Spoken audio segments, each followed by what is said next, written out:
We lived further down the road and we had a very large, oversized 2-car garage. And when we bought this house, we didn't have a garage at all. And we really missed the space. So we had outgrown our shed, our basement space. We were bursting at the seams. The kids were getting bigger, bikes get bigger, baseball supplies and so forth. And we just really needed more space. And I really wanted a warm car in the winter. When we bought the house, that was always my plan. But Fairfax County, we needed to get some special permits in order to build. And so that process kind of overwhelmed me initially. So it just kept getting pushed to the back burner. And Jason actually was the one that kind of talked me through and was the process and what it was going to take. And so at that point, I decided we just needed to try the process and see where it led us.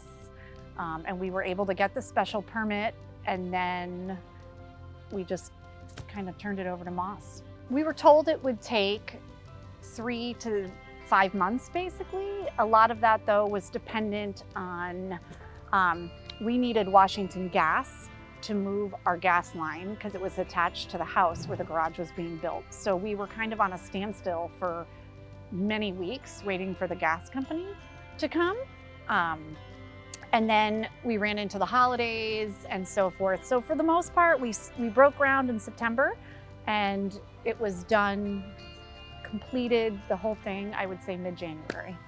Every single day I walk into that garage, I'm like, oh, I'm so happy my car is warm. We don't have to leave. The kids' bikes were always out lawn because no one wanted to go around to the shed. So for me, it's just so much easier. Shut the garage door at night, everything's safe and sound.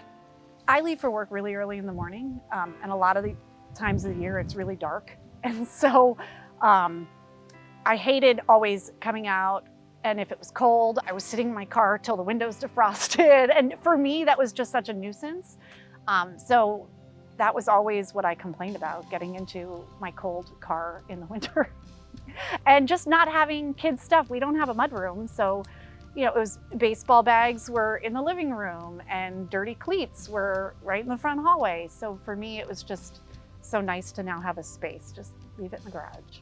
So we trust Moss, it's always a good job. In fact, we have their handyman coming out to fix some issues we've uncovered. So there's no reason not to call them. They've always done a really good job and the work is well done. And I feel like we always have a pretty open line of communication with the people there. We've referred them to several people. The first time we used them was at our old house, actually. They finished our basement at the old house. And they had done a lot of work inside this house as well. And we've always been pleased with the quality of the work. I love the space and the functionality that it offers us. And I love having a really quiet garage door.